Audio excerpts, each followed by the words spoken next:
ローウォーズファンの皆様、おはようございます。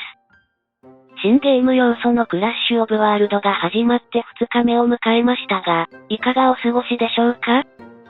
第2のギルド戦としてヒーローウォーズに導入されたクラッシュオブワールドですが、カーク信者の率直な感想を述べると、これはなかなか面白い、と感じています。従来のヒーローウォーズのアリーナとギルド戦では、メインの1チームを徹底的に育て上げれば、それだけでこのゲームを楽しむことができていました。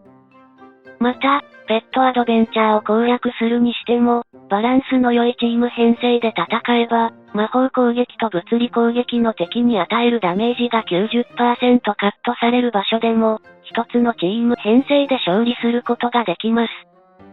実際、カーク信者の場合、ペットアドベンチャーのマップ12を遊戯する際、アスタロス、カーク、カイ、ヨルガン、フェイスレスのチーム編成のみで、マップ12のすべての敵を倒しているのです。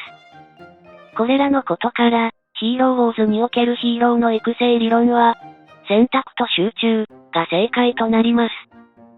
このゲームの遊戯歴が長い人や、ゲームに使える予算が多い人は、メインチームで使用するヒーロー以外にも、その他のヒーローの育成を同時進行で進めている人もおられるでしょう。そして、対戦相手に応じてチーム編成を変更しながら対応することで、ヒーローウォーズにおける戦闘を有利に進めていたと思います。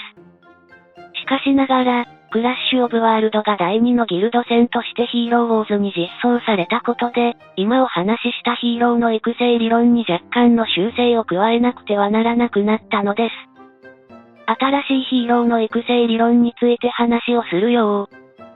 クラッシュオブワールドを遊戯された方はすでにお分かりのように、クラッシュオブワールドの攻撃側の戦闘では、1回使用したヒーローは、その後の2回目と3回目の攻撃に使用できません。つまり、クラッシュオブワールドの攻撃を思う存分に楽しもうと思ったら、完全に独立した3つのチーム編成を用意しなくてはならないのです。数日前までのヒーローウォーズであれば、メインチームを一つだけ用意して、臨機応変にチーム編成内の複数のヒーローを組み替えることだけを考えていればよかったのです。しかし、クラッシュオブワールドでギルドの勝利に貢献しようと考えれば考えるほど、最低でも2つの独立したチーム編成の育成が必要だと感じるはずです。実際、メインチームのことしか考えていないカーク信者ですら、今後は2軍の育成も頑張りたいと感じたくらいですから、多くの視聴者様も同じようなことを考えていると思います。カーク信者が2軍として育てているチーム編成を紹介するよ。こちらの画像は、カーク信者がグランドアリーナ用に登録している3つのチーム編成です。ご覧のように、メインのカークチームの総合パワーだけが突出しており、2軍と3軍の総合パワーは、60万パワー以下の状態です。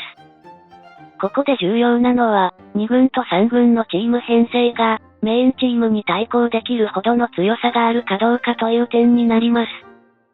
カーク信者はこの動画内にて、メインチーム、2軍、3軍、という言葉を頻繁に使っていますが、これは、チーム編成の強さの序列を言い表しているのではなく、それはあくまで、それぞれのチーム編成の育成状況を表現しているだけに過ぎないのです。どういうことかというと、メインチームという呼び名は、カーク信者が育成しているヒーローの中で、総合パワーが最も高いチーム編成という理由で、メインチーム、という名称が使われているだけなのです。つまり、こちらの画像に表示されているグランドアリーナ用の3つのチーム編成は、チーム編成の優劣で2軍、3軍と呼んでいるのではなく、育成状況で区分しているに過ぎないのです。参考情報として、カーク信者のグランドアリーナ用の2軍と3軍のチーム編成は、マックスパワーのヒーローチャレンジでカークチームと戦闘をすると、共に勝利できるのです。マジで？このヤスミンチームとオリオンチームってそんなに使えるチーム編成なの？百聞は一見にしかずと言いますから、こちらの映像をご覧になってください。カーク信者は何の考えもなく3つのチーム編成を考案したのではなく、カークチームに勝利できるチーム編成を作りたくて、この2軍と3軍のチーム編成を考案したのです。まあ、2軍と3軍のチーム編成がカープチームに勝利できるというのは、あくまで余談になります。それなら、何を言いたいのかというと、選択と集中理論でヒーローを育成するにしても、クラッシュオブワールドを意識してヒーローを育てるのなら、育成候補となる15人のヒーローをしっかりと見定める必要があるということを、この動画で視聴者様にお伝えしたかったのです。じゃあ、このゲームの初心者が参考となるチーム編成ってどんな感じなの？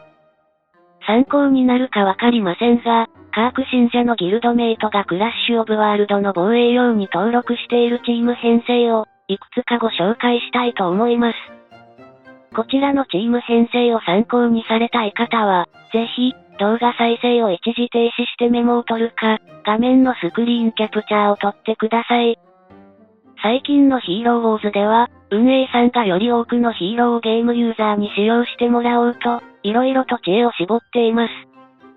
ギルドレイドにおいても、現在のボスのウシュに代わる新しいボスが来年に登場するそうなので、今現在育成しているヒーローが新しいボス対策に有効だと良いなとカープ信者は願っています。